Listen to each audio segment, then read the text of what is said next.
Well, try not to be too sad, but this video does not really feature me. Well, after this part. A couple weeks ago, we put out a call to see if anyone wanted to guest host on our channel. This is not going to be, you know, an every week thing, but just every once in a while kind of helps us out. And we got some responses, and the first person that's guest hosting on this channel is Joel from the knightrider.ch. Joel has a really neat replica that he's going to show you in this video, and he actually played a hand in restoring one of David Hasselhoff's KITT replicas that was used on tour. So back in 1987, David Hasselhoff went on this European tour, and he took two KITT cars. He had two KITT cars made. Well, he didn't really have them made. That's a whole nother story, which we'll get into. But he had two KITT cars in the US, shipped them over to Europe, and used them for promotion and in his concerts. He would stand on the roof and sing and all this stuff. A couple years later, in 1989, 1990, he did another tour. And so the one in 87 was his Night Rocker tour. The one in 89, 90 was the Looking for Freedom tour. So this car that Joel had the opportunity to work on to get restored is one of the latter from the Looking for Freedom tour. And all four of the KITT replicas that were used in both of his tours are accounted for. This one is by far, or was by far, the most neglected one, needed a lot of work. And you'll see in his video, it was a very, very interesting kit, one that AJ and I nicknamed the Banana Kit. You'll see why. So take a look at what Joel has put together, and then we'll be back next week with more Knight Rider fun. Hi guys, you might be wondering if you're on the wrong YouTube channel, or if Joe has changed that much, but no. My name is not Joe, my name is Joel, and I'm guest hosting this YouTube channel for this episode. So today I'm gonna show you something very special. One part of the video is showing you my own KITT replica, and the other part is I'm going to show you or talk a little bit about the 1989 tour KITT car I was restoring, as we call this car Banana KITT. And I'm gonna tell you why we call it Banana KITT. So stay tuned and welcome to the Knight Rider Historians.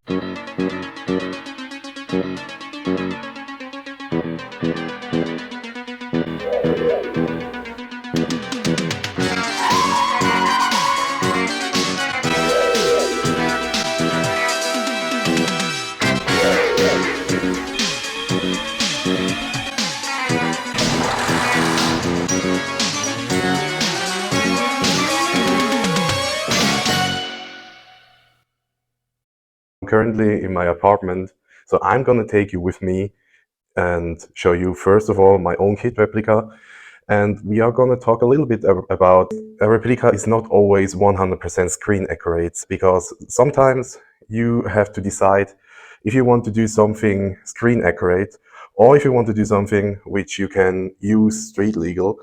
And as you can hear from my accent, I am from Switzerland, I'm not from the US. So that means we have, in different countries, we have different rules, street rules. And if you want to drive a car like this, you have to obey certain rules. So I'm going to show you what rules we have to obey here and how I decided certain things to do in my own KITT replica. So I'll take you with me in the garage and I'll show you my KITT.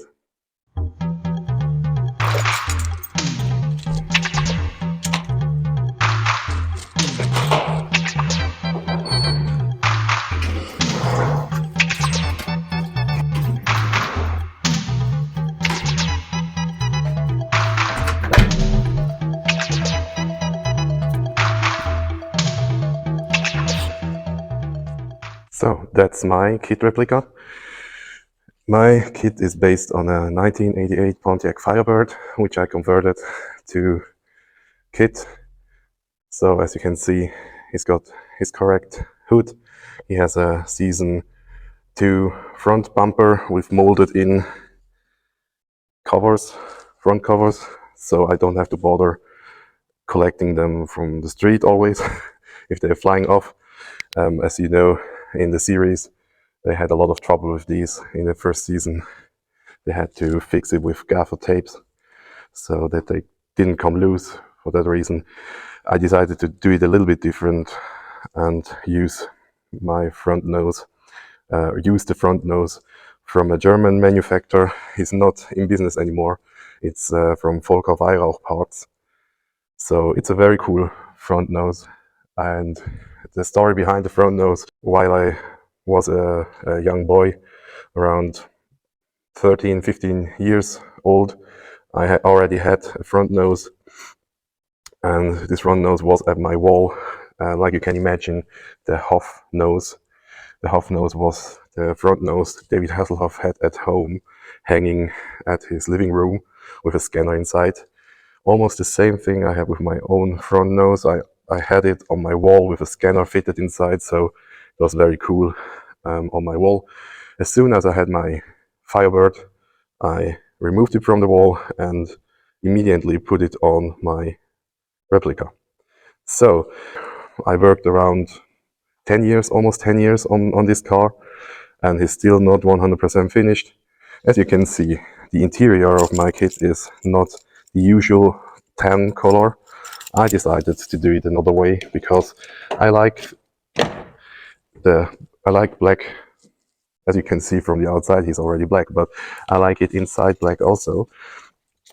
And I decided to make the interior gray, black, because the interior was in a pretty nice shape. So I thought, why removing all that stuff and convert it to the tan interior? I can use the gray carpet, which is still inside, and convert it to a KITT replica in my own style. So first there were the normal bucket seats inside, and I decided to build my own PMD seats out of them.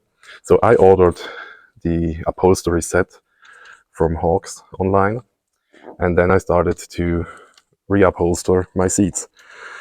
This part of the seat was pretty easy. You only had to put in a little bit of foam inside here, and the rest was pretty much the same. But here, with these headrests, I had the removable headrests in these seats, so I had to convert them.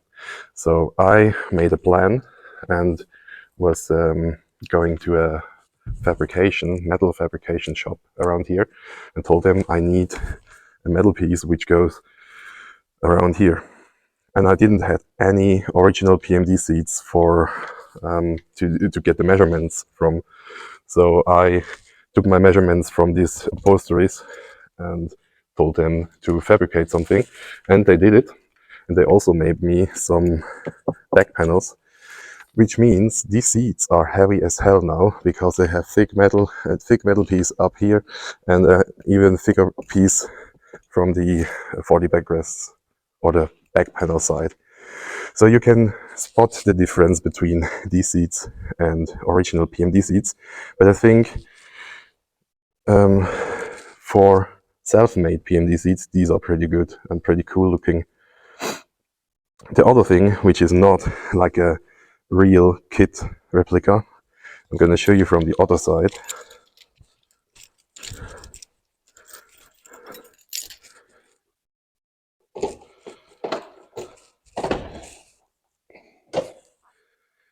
I'm going to show you from this side here. So the center console here is not from a Firebird or a Trans Am.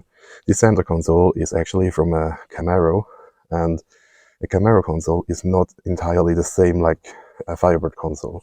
So you see this compartment here just opens like this, while a Firebird or Trans Am console opens to the side. But it was a little bit easier to get one of these for me, so I decided to put one of these in. And also I have the version with the carpet on the side, which also KITT didn't had at the time, but I think it's less obvious. I painted the carpet black, so you can see it looks pretty neat. So that is another thing, and of course for that reason there are some parts from the radio bezel and the lower console which are a little bit different as well. So for that reason you have to always do a little test fit, and here and there you have to make a compromise. So it's not always that easy to fit the parts, because the Firebird console is a little bit easier to fit the lower console inside for a certain reason. So, and another part you obviously can see is the round steering wheel. So, round steering wheel is necessary to drive this car here in Switzerland legally on the road. And I made the best out of it. So, as you can see, I have the normal Gullwing logo here inside, and I made it black, so it goes a little bit better with the interior. So you can choose to put in a small steering wheel like I did. Mine is very small, but I had to do it because when you go to the inspection here in Switzerland, they told me that you have to be able to read the speed from the driver's seat. And with the normal Firebird steering wheel, it was just covering a little bit of the speedometer, so you couldn't see everything. So for that reason I had to deal with the small steering wheel, but I still have the opportunity to exchange the steering wheel to the Gullwing. The Gullwing I always have lying here on the back seat. So I just have to, I don't have a quick release right now. I have to remove all these screws around here, and then I have some longer screws, and then I put the Gullwing on the steering column and tighten these screws, and then I have the Gullwing on. So it is possible to drive this car with the Gullwing on, but here only on private property, private streets. And if you do so on public road, hope that they don't catch you, because that would be, I think that would be a lot of money to spend around here. So better see that they don't catch you. So next thing I'm going to show you is I'm putting the key.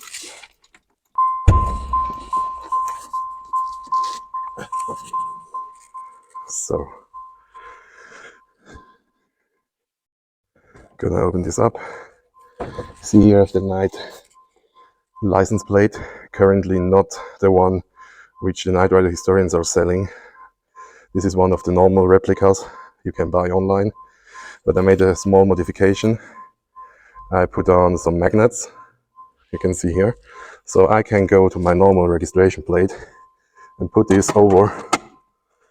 So for car shows and car meetings, something like that, you can always put on the Knight license plate. I'm gonna just shut off the sound, chime sound. So,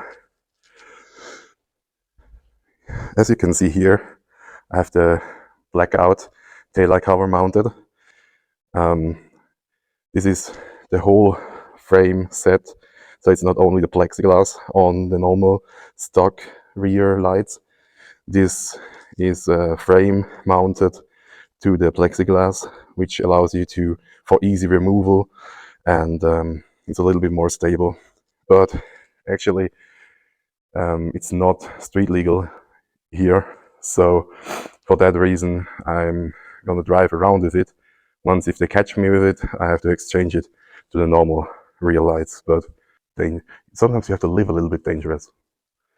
But KITT, as always, looks very nice with the tail light, with the blackout on, so it would be a shame to get it back or build it back to the original ones, but that's life. The other thing I recently upgraded is I made an upgrade with a second battery. So once if you have all these Knight Rider stuff inside your car, you probably want to have a second battery, because with one battery is not enough. Even if you have LED scanner, if all that stuff is LED, you need a little bit more juice. And for that reason, I took the opportunity to wire up everything to the accessory battery. So as you can see, I made a very cool black with the alpha circuit here. I'm sorry, it's not actually the correct logo. I used one I found on the internet, but NRN Design has a pretty cool kit he released with all the correct stuff in it, the correct flag, logo, all that stuff. It's really, really awesome. So I'm gonna exchange this one with the correct logo, but that's another story. So as you can see, that's the accessory battery. Currently you have to tilt it a little bit to turn it on. So now it's turned on. So you can see the screens inside are on, and now the car has power. So that means we can turn on the lower console, we can turn on the radio. I have the tape mimic radio inside, so it looks like the tape radio from the show, but actually it has a Bluetooth capability, and you can remove the tape cover and you can see it says Bluetooth on. All right, so now we are going to turn on the dashboard. So I'm gonna close this door here. So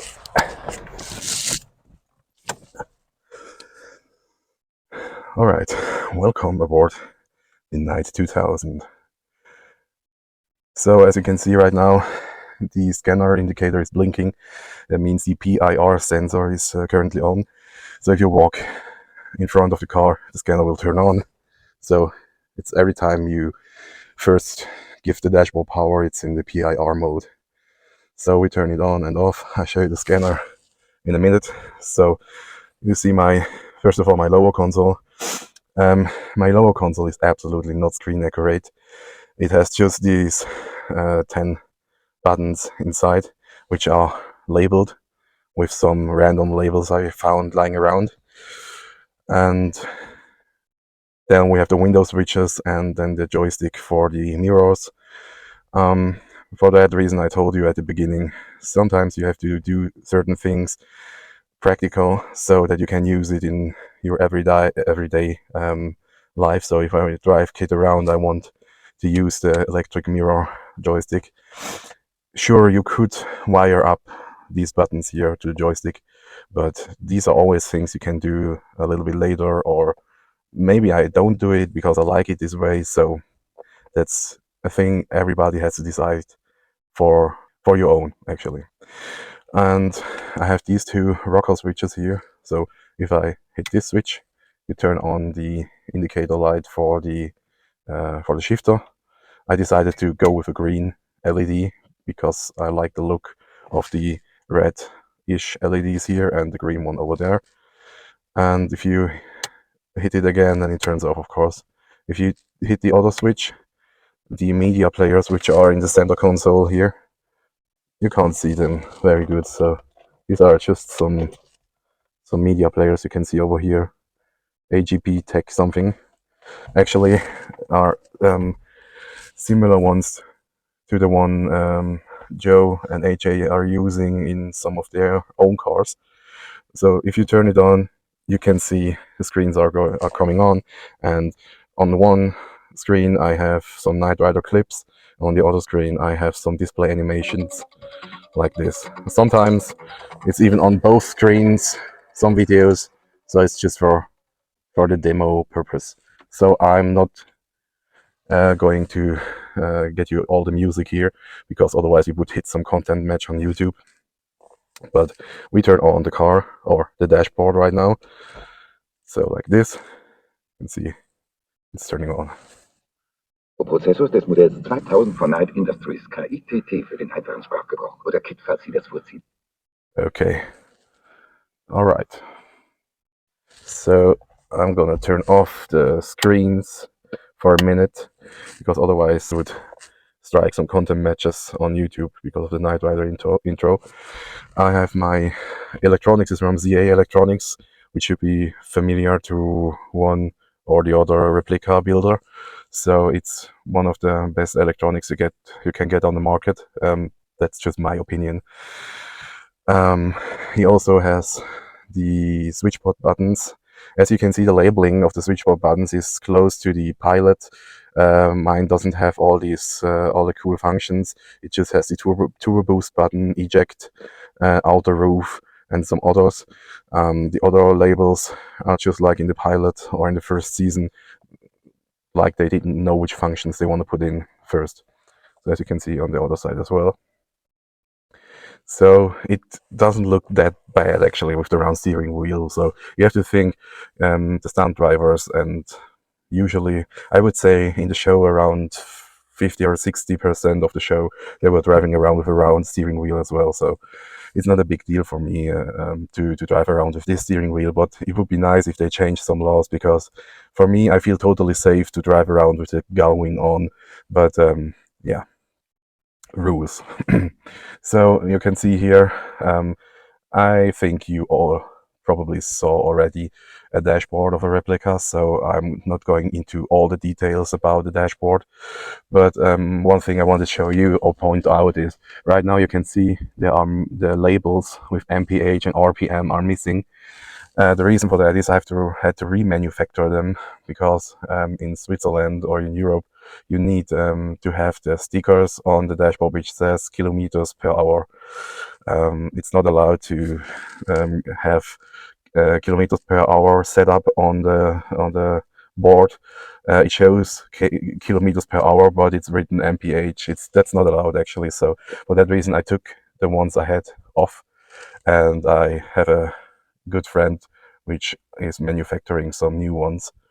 And the other thing you see is my message board is green, not blue, like in the show. So, like I said, I wanted to give the car a little bit of a personal touch, so I decided that I like green, so I ordered it in green. So, that's the dashboard. We hit the turbo boost, of course.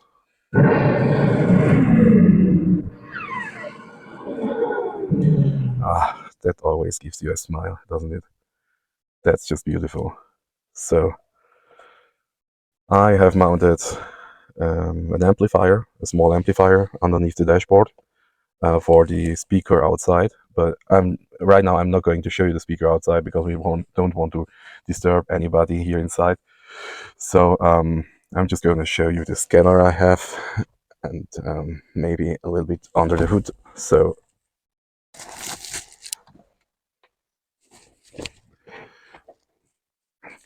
as you can see, at my replica, I don't have the air vents in the fender, so these are closed.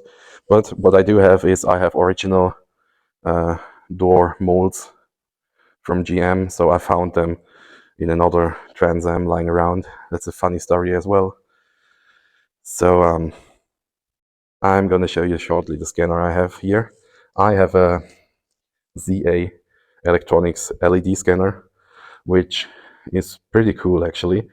Doesn't need that much power and has the trailing effect. I like it very much. It's a cool scanner, it's a cool setup, but I would say if you are used to halogen scanners, there's a small difference. It's more a warm glow of the halogen lamps. You could not replicate with LED. So I still like the halogen, the original scanner setup very much, but this scanner here is more practical. So it looks cool. It is very good, like filmable, so you can make movies a little bit easier if you have other LED scanners. Certain LED scanners are flickering around if you are having trouble with the refresh rate of your camera, but this one here is actually pretty good in case of that. My Knight Rider, my KITT hood, the Formula hood, I have this hood for around 2 years now.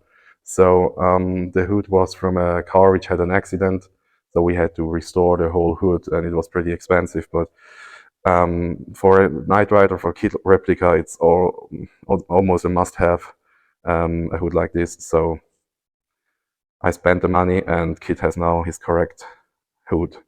Also, the wheels My kit had normal like GTA wheels on it.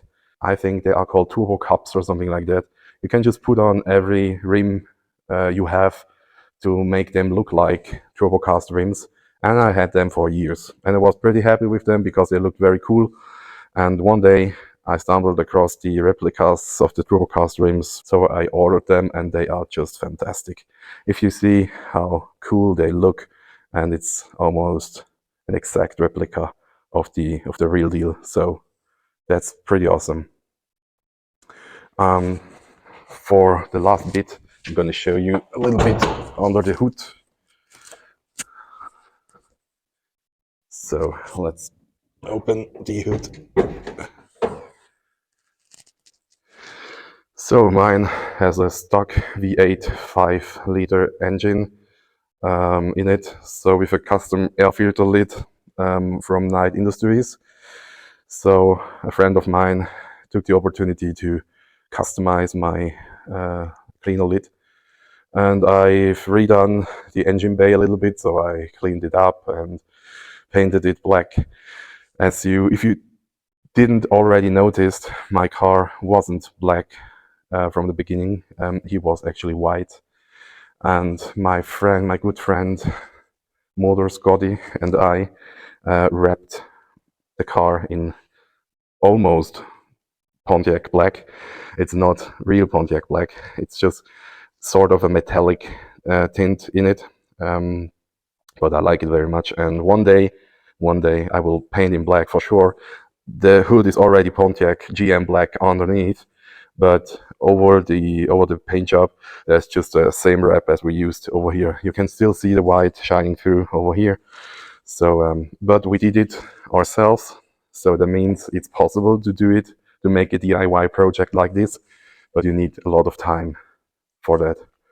So that's the engine bay, and of course the engine bay I used some normal paint just to paint it black. All right, you see KITT is still scanning, and I think that's nearly everything I wanted to show you. I just wanted to remember you that it's not always necessary to do everything screen accurate. So my kit, actually, like I told, it's my kit. So I like him the way he is. I made it myself, and you always can give your car, your project, your personal touch. So I know a lot of friends or owners of these cars which want to have the car 100% screen accurate. That's okay, that's no problem at all. But usually in Switzerland or around Europe, they have to put it on a car trailer and haul it around to car meets and stuff like that. And I decided I don't want to do that. I want to have a car, a replica car, which I can jump in and drive around whenever I want, except if it's winter. That's the reason why I'm standing here in the garage area, so I can show you my kit inside, because outside it's still raining and it's salty and it's typical European weather actually. So keep in mind, just you're doing it for yourself, for your own. You don't need to impress anyone outside there. Be sure that it's something you can identify with and you have fun with. It's your project, and that's the thing I'm always telling myself. I don't need to impress anyone, and I didn't make this video to impress you, all of you out there. I made it just to show you that you don't necessarily need a 100% accurate, screen accurate KITT replica, because you see my interior is black-gray. My steering wheel is round. Looks a little bit different. My car doesn't have the fender air vents. My car is wrapped. It's not GM black. It's how it is. And I like him the way he is. And with that, I'm gonna finish the first part of this video, because there's a second part which I'm telling you a little bit about the screen used car from 1989, which I had chance to restore. So stay tuned for that cool story. So here we are at the part where I show you a little bit about the 1989 tour car I restored. The car was in pretty rough shape, so the scanner was missing, electronics was torn out of the car, and it had no hubcaps, and it had no scanner, it had no dashboard electronics, so we had to replace all that stuff. Well, AJ already made a video about KITT stuck in Switzerland. It's like the introduction of this whole restoration process, so be sure to watch that video as well. So let's get started. When I first met this car, it was already, I think, around 4 years ago. I met the owner of the car, which wrote me an email because he heard of me, that I'm a guy who knows a lot about Knight Rider and replicas and stuff like that. And I wrote him back, and we got in touch, and we met, and he showed me this car, and there's a lot of documentation, a lot of papers which showing that the car is actually a tour car from 1989. The Knight Rider historians, or AJ, already verified that it is one of these tour cars from 1989, and all that stuff with the how it got a tour car and when it was where would be, I think, better if the Knight Rider historians will make a video about that a little bit later. I'm just showing you what I did with the car, and I'm not going into every detail. I just show you an overview what I did to the car and some selected videos. I'm showing you as well what I found, how much cables were in the trunk and stuff like that. Basically, what we had to do is we had to replace a lot of stuff. We had to took out the dashboard of the car. We had to redo the taillight cover on the back. The taillight cover looking pretty good so far. It is from here and there, it's a little bit wavy, but I used the original holes, and here in the middle there's just a little bump, but I think overall it's a pretty good job. He looks very pretty with his taillight cover on. And then I was wondering, how the hell am I supposed to open the trunk lid? Well, I discovered something, because this car obviously don't has an electric trunk opener, and I just removed this panel here, and then I saw that there is a cable attached into here, and it's running all the way down, and down here is a hole. And yeah, if you go looking, you see here, there's the cable. Well, you can close the back lid and use this cable to open the trunk, because obviously they had the taillight cover on as well, and they had the same issue. So they thought about just putting a hole and putting a cable in it, and that's it.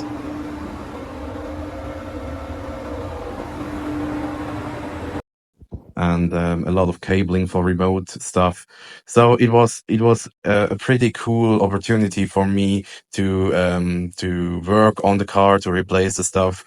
We found a lot of new old stock buttons we could use to replace broken off ones, and of course we used some type of modern electronics from ZA Electronics to replace the missing parts from the dashboard.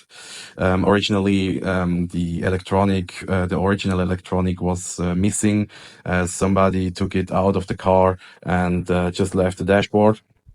What's interesting about the dashboard is the mold which they used. They used a third and fourth season mold to create the dashboard, and they put in a piece of wood over there where the screen normally is, the big TV screen, and they made a 2 TV dash out of a 1 TV dash, which is pretty interesting that they did that at the time, because I know that there are tour cars out there which have the normal 2 TV dash in it without the wood construction. So it's a pretty cool car actually. And now why we are calling this car Banana KITT is because of obviously of the color of the interior. So they spray painted, they spray bombed everything they had inside with this nasty yellowish color. It has nothing to do with the tan color. It's more like a more aged tan interior, or like if you have smoke inside the car or something like that. So because of that, he has the name Banana KITT here. We call him Banana KITT. So basically, we replaced the hubcaps as well. He has the 14-inch turbocast rims on it, so we put on some new hubcaps. We put in a new scanner. He has now not an LED, a halogen scanner, which we chose because of its originality. Seats were torn out of the car. We took them out and we repaired them. They had a few holes in it. And the dashboard, we just sanded it down a little bit and repainted it.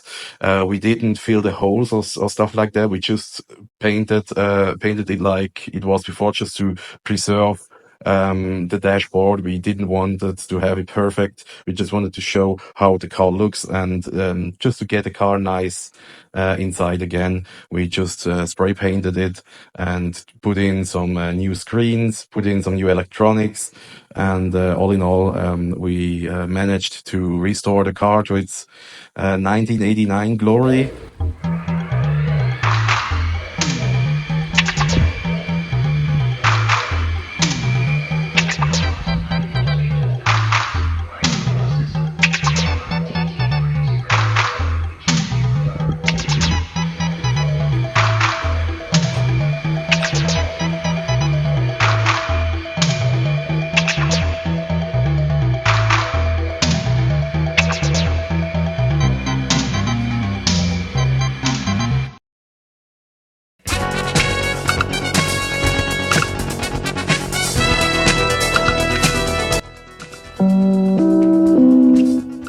Hello friends, it's me, KITT. When I'm not out fighting crime, I like to follow my friends at knightriderhistorians.com. Check it out.